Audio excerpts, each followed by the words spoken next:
Segunda metade do capítulo 10 de Eclesiastes, a partir do verso 12, nós estamos vendo que a tolice, além de matar, como nós já vimos nos 11 primeiros versículos, nós estamos vendo também que a tolice traz vergonha.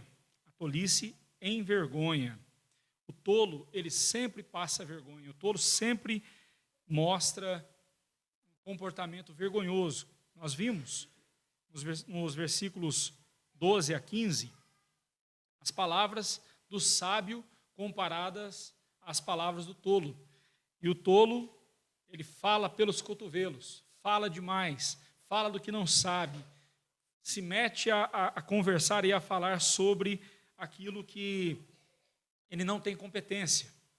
Vimos que o tolo, por suas palavras, ele se destrói. Ele não precisa que ninguém faça mal a ele, ele se destrói com suas palavras. Vimos também que ele está preso numa espiral descendente, ou seja, ele está indo de mal a pior. Ele começa as suas palavras mostrando que é um tolo, um imbecil, mas logo a sua imbecilidade em forma de palavras se revela a mais perversa loucura. Também nós vimos que o tolo, ele é arrogante e presunçoso. No versículo 14 nós vimos isso. Ele sai multiplicando as suas palavras, falando de tudo, sem saber de nada.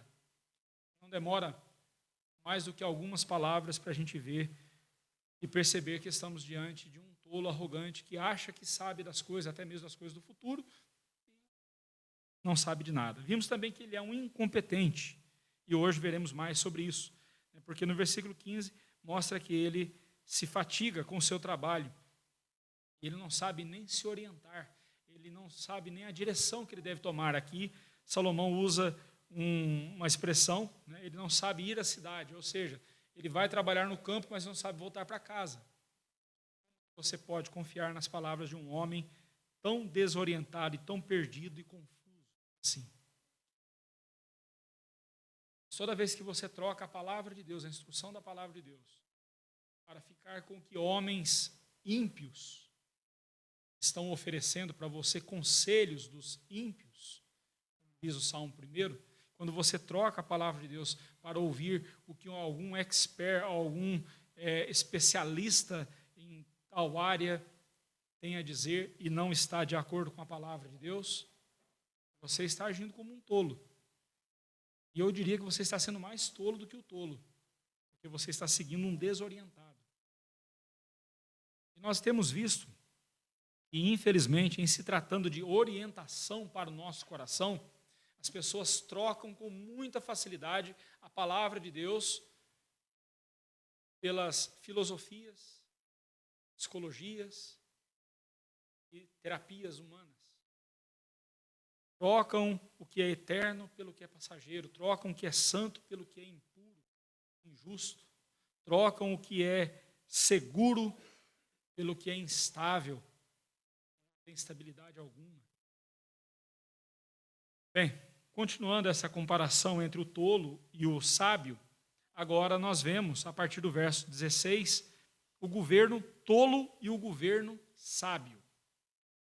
Obviamente, aqui Salomão está falando sobre o governo de uma nação. Mas eu gostaria também de estender os conceitos, as verdades ditas aqui sobre os governantes, sobre o governo de uma nação, estender também ao nosso autogoverno, estender ao nosso coração.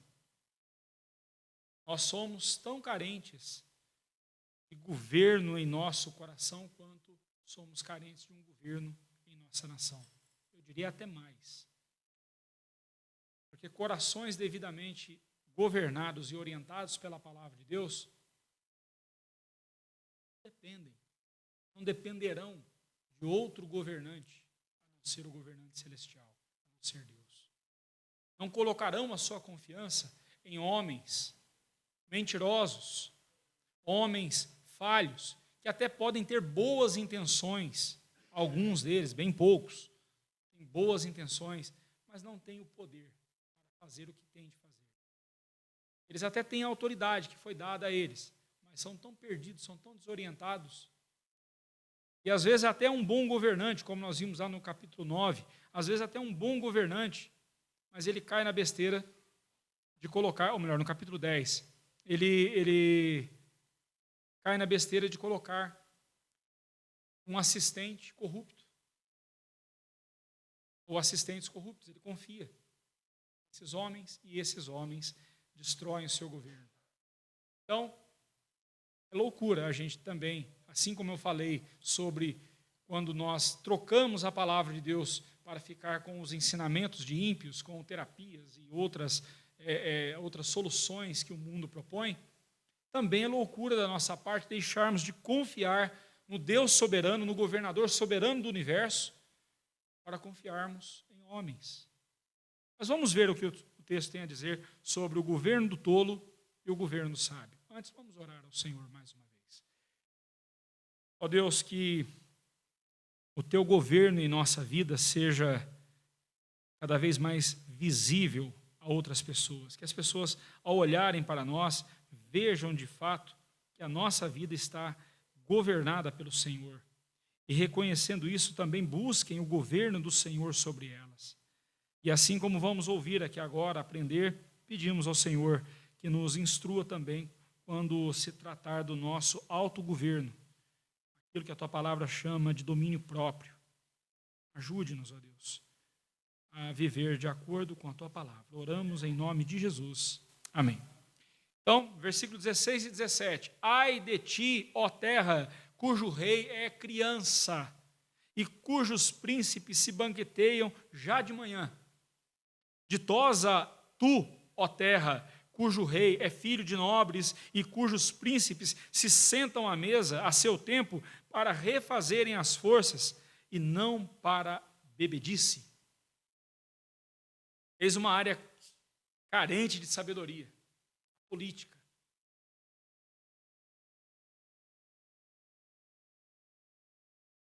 Não importa se você é desse ou daquele espectro político, se você é de direita, de esquerda, sei lá o que for, o que não falta para a gente é governante tolo.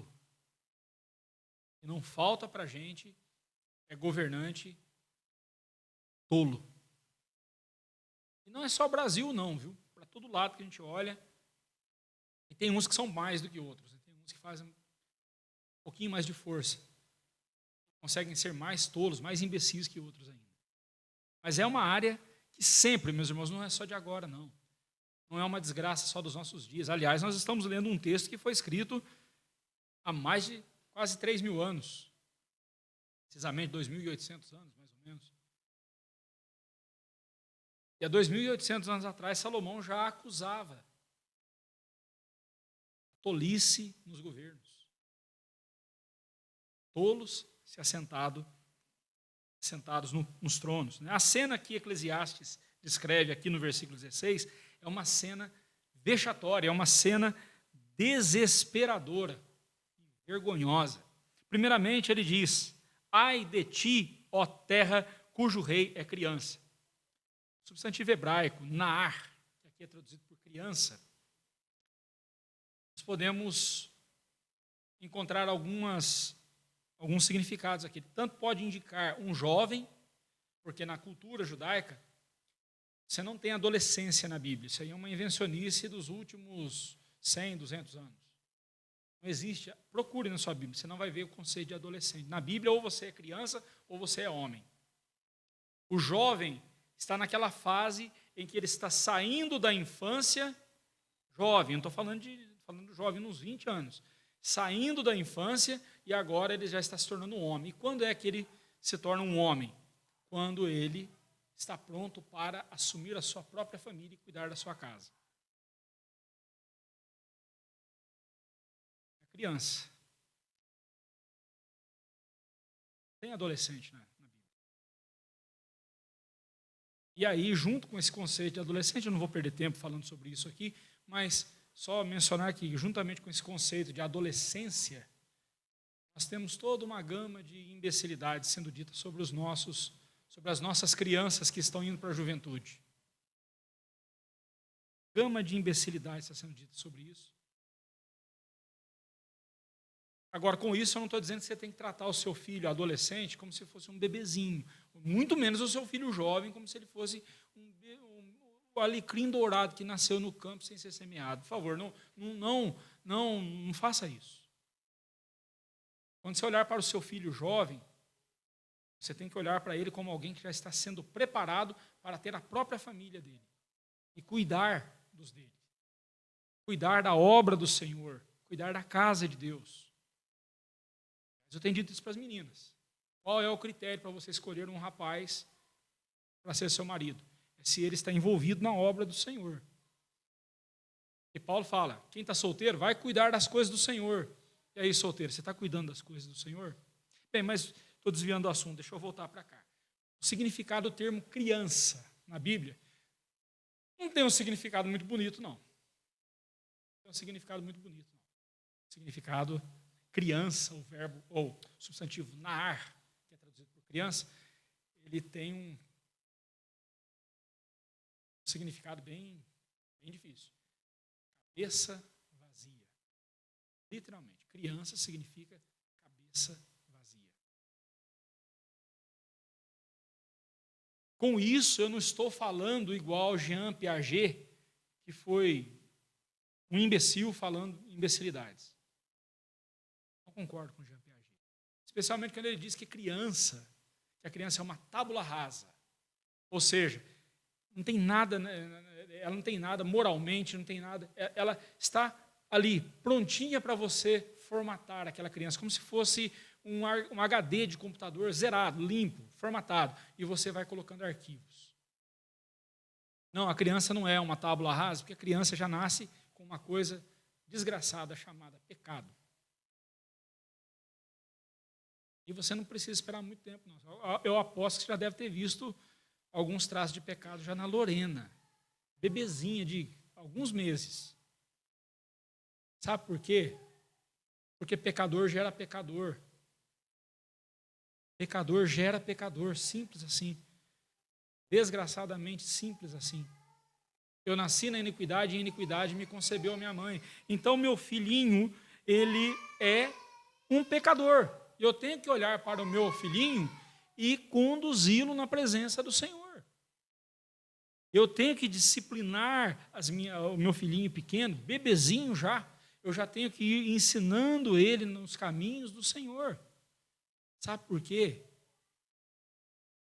Porque do jeito que ele está, ele já está caminhando para o inferno.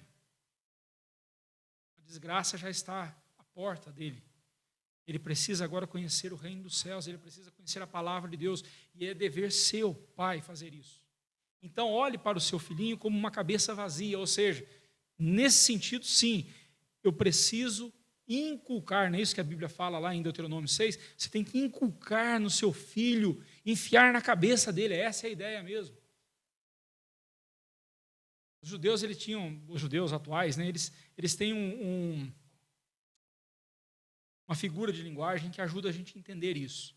Pense na cabeça do seu filho como uma caixa de papelão vazia, fechada. Fechou ali a tampa. E você vai colocando livros sobre aquela caixa. O que vai acontecer uma hora? O peso dos livros vai abrir a caixa e o conteúdo vai cair. Não se preocupe que o seu filho pequenininho entenda o que ele está fazendo aqui. Não se preocupe. Você tem que ensinar o seu filho pequenininho aqui na igreja é o quê? Se comportar durante o culto para que ele aprenda a ouvir a palavra de Deus. Mas sabe onde ele vai aprender a fazer isso? Na sua casa, numa bênção chamada culto doméstico. E quando você for fazer culto doméstico com seu filho, pequenininho, com seus filhos pequenos, é certeza que a filhinha vai trazer a boneca, o filhinho vai trazer o carrinho, não é assim? O primeiro ensinamento que você vai dar para eles é: agora não é hora de brincar. Guarde os seus brinquedos e agora é hora de prestar atenção no que o papai vai dizer. Se o papai não estiver em casa porque está trabalhando, a mamãe faz isso. Mas os pais vão ensinar o seu filho a cultuar a Deus. Lá no culto doméstico vai ter oração, você vai ensinar o seu filhinho. E é muito fácil, né? Criança, você pediu para ele orar, agradecendo o almoço, ele agradece por todo mundo. Maravilhoso a gratidão no coração de uma criança. Pena que a gente perde isso quando cresce, né? Mas você vai ensinar o seu filhinho a orar, você vai ensinar o seu filho a cantar os hinos, as músicas que nós cantamos aqui na igreja. Você não precisa fazer uma pregação de 1 hora, como é que eu faço. Mas instrua. O ato de você abrir a Bíblia diante dele, quando ele chegar aqui na igreja e olhar para mim e me ver abrindo a Bíblia, ele vai linkar uma coisa com outra e vai dizer assim, agora é hora de prestar atenção.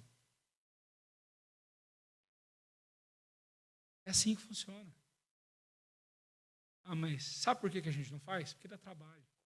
A gente acha que criança é aquele produto que você vai lá no mercado e compra pronto, já vem pronto e faz. Assim. Tem que gastar tempo. Não, a gente não pode se cansar de ensinar os nossos pequenos. Quando você começar a colher os frutos disso, vai dizer, valeu a pena. Mas não por causa da criança, valeu a pena, porque, como disse a dona Odila agora há pouco na oração dela, é para a glória de Deus. E quando Deus é glorificado em nossas vidas, nós somos felizes de fato, porque não existe felicidade para nós fora da glória de Deus. Voltando para cá, para o texto, criança é cabeça vazia. Agora olhe para esse texto, novamente. Pense num governo dirigido por uma criança, por um menino. É fato que na Bíblia tem alguns casos, como por exemplo Josias. Josias começou a reinar com 8 anos.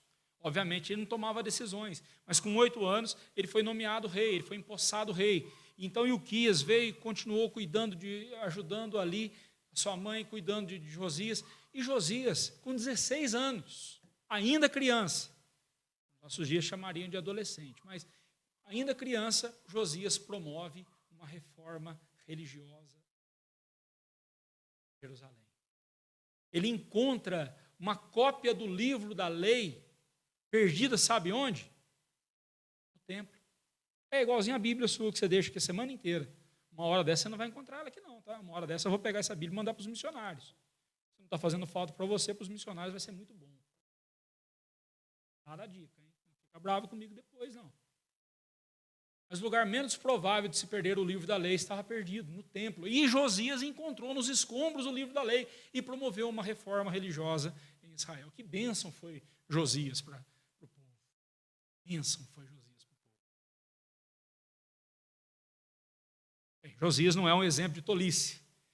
É um exemplo de sabedoria. Ele era um homem, um menino que temia a Deus. Mas pense num país governado por um menino. Hoje em dia até que seria melhor no caso do Brasil. Penso até que seria melhor. Mas não dá para conceber, né? No Brasil, para ser presidente, você precisa ter no mínimo 34 anos de idade. Devia ter um limite também. Não devia passar dos 70 anos, especialmente se o sujeito estivesse demonstrando os sinais de senilidade, como atualmente. Mas, fazer o quê? Né? Sabe que o sistema é bruto, né? Vamos em frente. Mas observe que, imagine como que seria uma nação governada por um menino. E aqui eu não posso deixar passar em branco uma coisa que eu tenho visto acontecer nas igrejas. Meninos pregadores. Meu Deus do céu, meus irmãos, o que está acontecendo com o povo evangélico hoje em dia? Crianças sendo, tem até o título, né? Pregador mirim.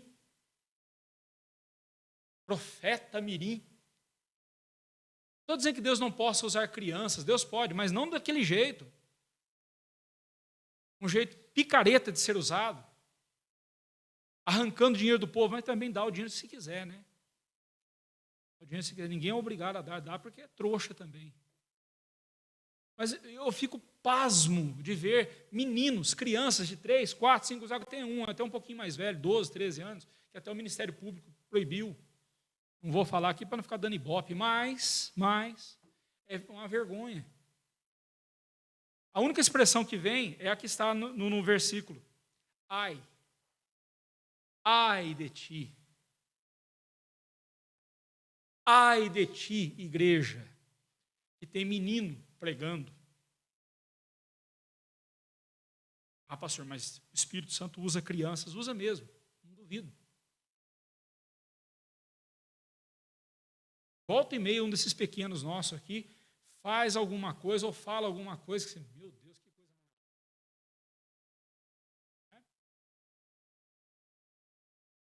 Mas isso é tão esplêndido, é algo tão maravilhoso que acontece raramente.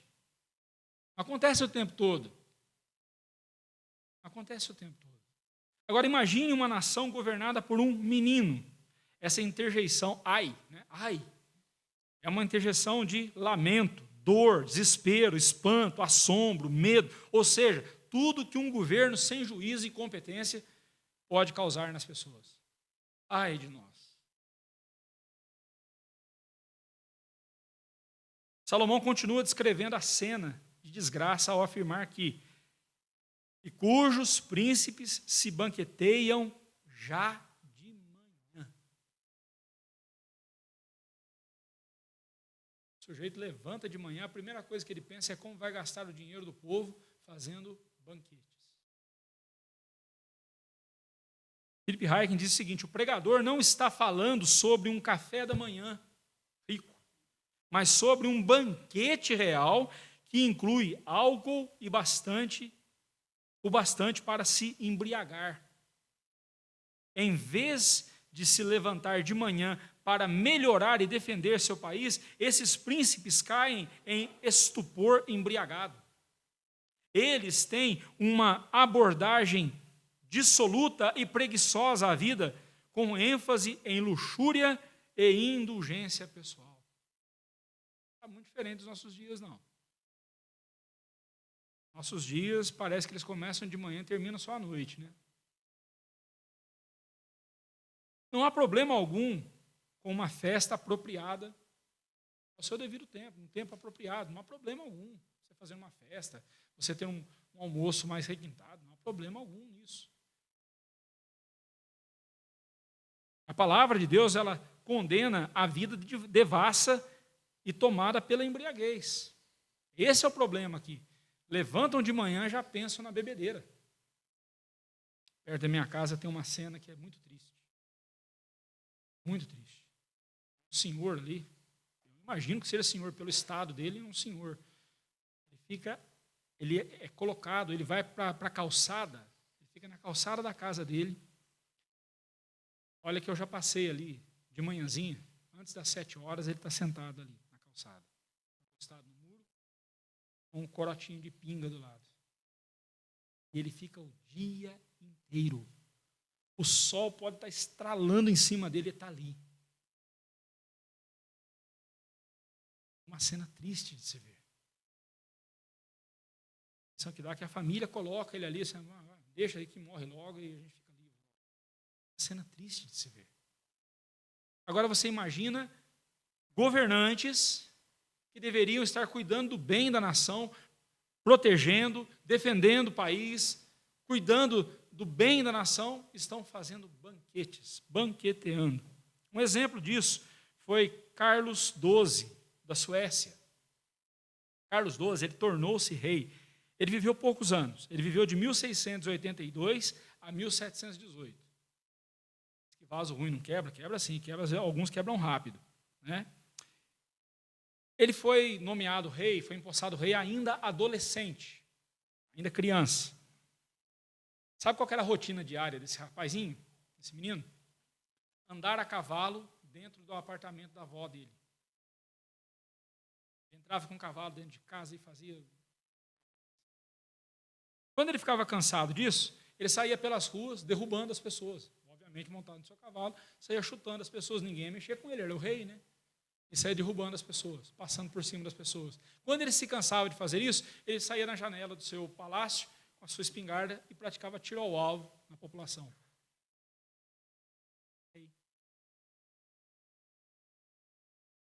Todos os pregadores de Estocolmo combinaram de, num certo domingo, pregarem sobre Eclesiastes 10:16. Qualquer igreja que você fosse em Estocolmo, estaria os pregadores pregando Eclesiastes 10:16. Ai de ti, ó terra, cujo rei é criança e cujos príncipes se banqueteiam já de manhã. Quem acha que púlpito não é lugar de política, sim, não é lugar de ficar fazendo campanha mesmo. Você não vai me ver fazendo campanha para esse ou para aquele. Mas a igreja precisa abrir os olhos com relação à política. A igreja precisa, sim, estar atenta ao que está acontecendo. E essa semana foi uma semana vergonhosa, foi uma semana deplorável, uma semana daquelas que a gente tem vontade de apagar da história. Primeiro, porque a gente lembrou do 24º aniversário daquela tragédia do 11 de setembro. Em seguida, nós vimos aquele festival de injustiça, aquele festival de cretinice da Suprema Corte, na condenação do ex-presidente Bolsonaro. Não estou falando que eu estou defendendo o Bolsonaro, não é isso não. Mas a gente sabe muito bem, o próprio ministro Luiz Fux deixou bem claro que todo o processo estava condenado, todo o processo estava viciado, não tinha como, num país sério, ter acontecido. Depois nós vimos o assassinato de Charlie Kirk, servo de Deus, brutalmente assassinado na frente de suas filhas. Nós estamos vivendo uma época em que imbecis no governo têm chancelado imbecis na nação. Imbecis da nação que votaram naqueles imbecis que estão no governo. A situação nossa não pode ser outra a não ser de ai, meu Deus, desesperadora. No versículo 17, vamos mudar de assunto? No versículo 17, Salomão diz: ditosa tu, ó terra, cujo rei é filho de nobres, cujos príncipes se sentam à mesa e a seu tempo para refazerem as forças e não para a bebedice. Esse adjetivo, ditosa, no hebraico significa feliz, bem-aventurada. Bem-aventurança na Bíblia não é só uma alegria passageira, é uma alegria perene, uma alegria eterna, uma alegria verdadeira. Feliz, bem-aventurada é a terra que tem um rei que presta, que tem um líder sério. Feliz é a terra que tem um líder que se levanta para trabalhar e quando se assenta à mesa para comer, ele come com sensatez. Ele se assenta à mesa não para fazer farra, ele se assenta à mesa para refazer as suas forças e não para ficar na bebedeira, na bebedice. Feliz é essa nação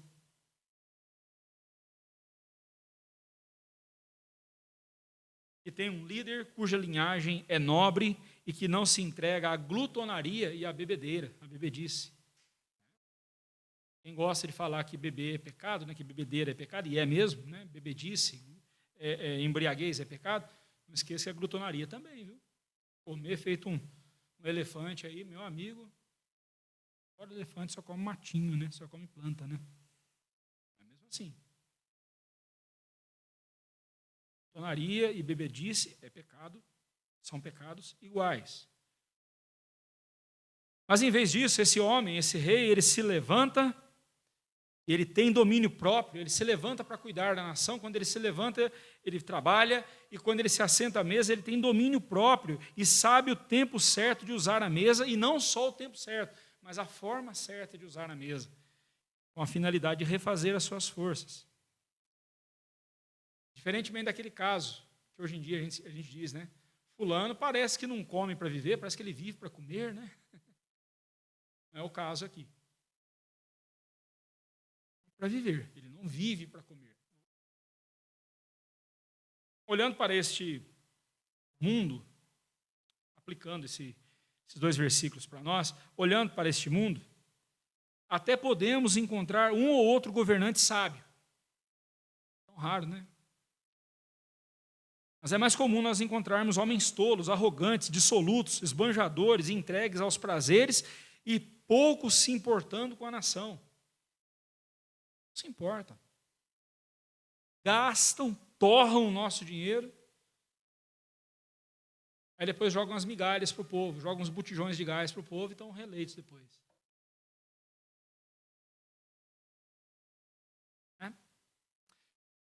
Hayek diz o seguinte: podemos aplicar os mesmos princípios também ao nosso contexto pessoal. E é aqui que eu queria chamar a sua atenção. Vamos deixar os políticos agora um pouco de lado, vamos falar do governo do nosso coração. Existe um tempo e um lugar para festejar na vida cristã. Como eu disse, não é pecado você fazer festa, não é pecado você fazer um banquete, não há pecado nisso. Pecado é isso ser a única coisa que te importa na vida. Tudo na sua vida gira em torno disso. E sim, você tem um problema sério. Aí sim, você tem um problema sério. Mas existe também o perigo de gastar a nossa vida vivendo pelos nossos prazeres. Aí vem uma pergunta: como você passa as suas manhãs? Como você tem gasto o seu tempo pelas manhãs? Por que manhã? Porque não o resto do dia? Não, porque geralmente é de manhã. Eles acordam já pensando em fazer bebedeira, né? Em fazer banquetes e farra. Aqui o texto. É assim que eles gastavam as manhãs dele. Como você gasta as suas manhãs? As primeiras horas do seu dia? Você tem um cronograma que você segue com o objetivo de você otimizar o seu dia, ganhar mais tempo e aproveitar melhor o seu tempo para a glória de Deus? Aqui está uma palavra aos sábios. Se você é sábio, essa palavra é para você. Levante-se cedo para fazer o trabalho do reino que Deus lhe deu. Qual é a sua relação com a comida e com o álcool? Aqui é outra palavra para os sábios. Não coma e beba em excesso pecaminoso, mas pratique o autocontrole pelo poder do Espírito Santo. Abra sua Bíblia comigo em Romanos, capítulo 13, verso 14.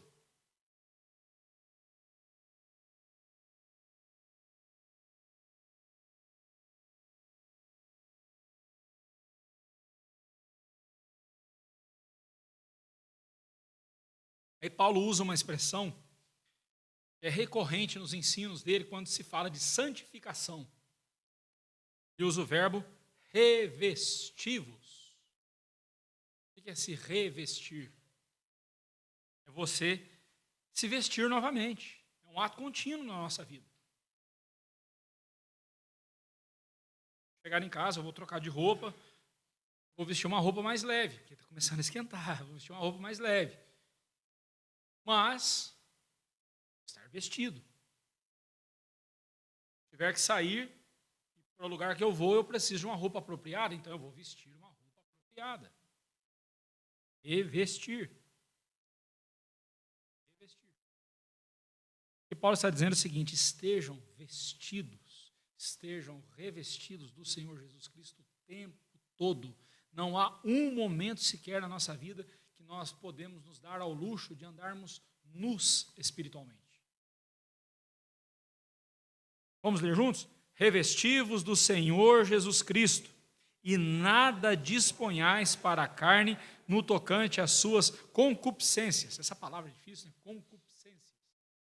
Aquele desejo desenfreado, aquele desejo descontrolado do nosso coração. Uns têm esse desejo descontrolado por dinheiro, quanto mais ganham, mais querem, são avarentos. Outros têm a concupiscência da comida, comem feito, né? Desganados, comem exageradamente, bebem exageradamente. Outros têm vários vícios. Concupiscência geralmente é a satisfação ou a tentativa de satisfazer um desejo desenfreado de um vício em nossa vida. Concupiscência. Se quisermos nos governar com sabedoria, faremos bem em seguir o exemplo do nosso Rei, o Senhor Jesus. O Senhor Jesus Cristo, tanto ele é filho de Deus, quanto foi filho de Davi. Ele tem dupla nobreza, era filho de reis, do rei celeste, o pai celeste, e de Davi, o grande rei Davi.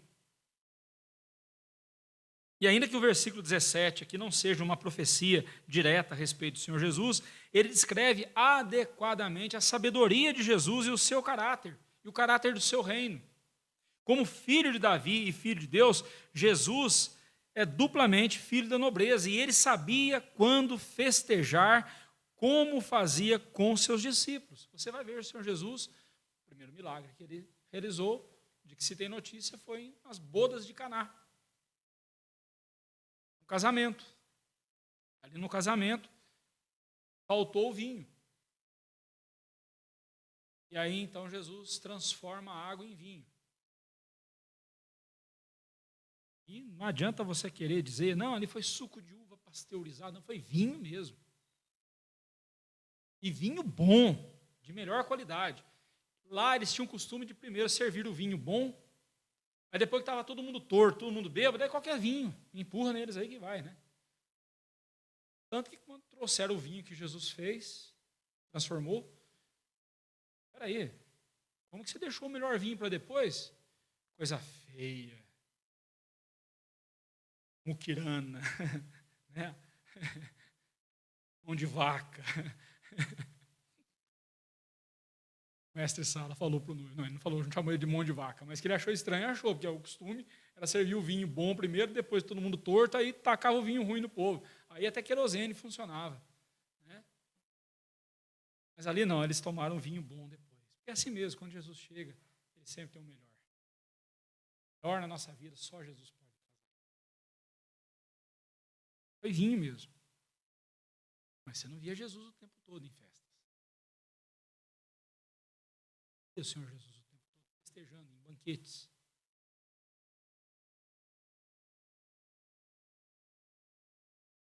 Várias vezes nós vemos o Senhor Jesus à mesa com as pessoas, participando de banquetes, tudo mais, de jantares, tudo mais, mas procurando isso. Então, quando você for convidado para uma festa, vá, aproveite. Não é pecado, não, desde que você não se entregue aos excessos. Desde que essa festa não seja um lugar indecente e inapropriado para um servo de Deus estar.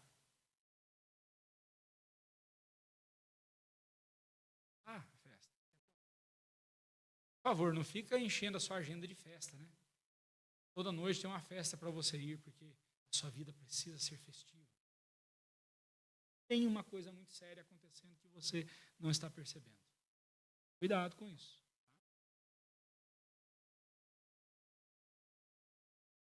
Mas o Senhor Jesus, ele sabia quando festejar, mas sua primeira prioridade era a obra do reino de Deus.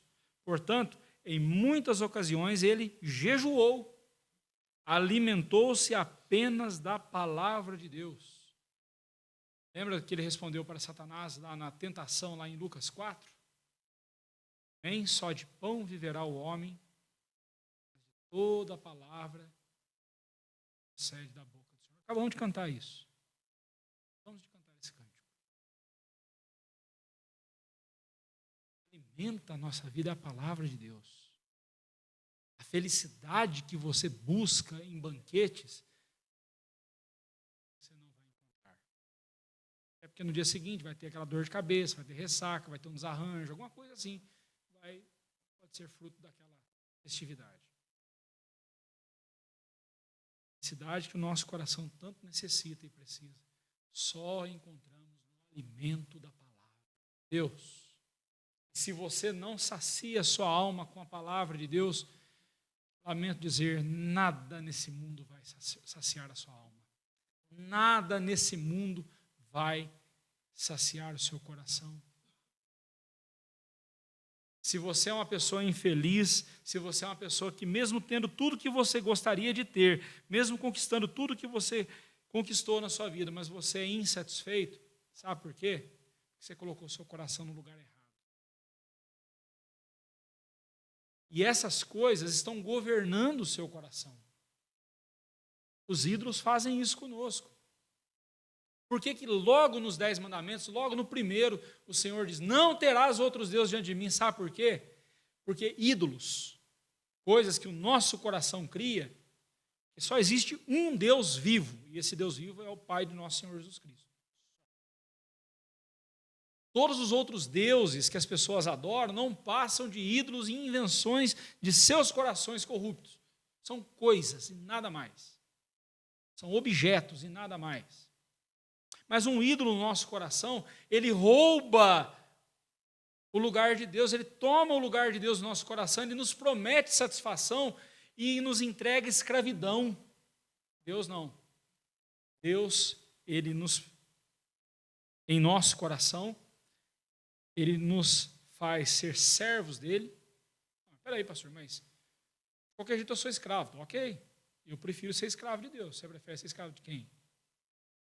Eu prefiro ser escravo de Deus, porque eu sei o que vai vir depois. Meu Deus, o meu dono é um dono justo.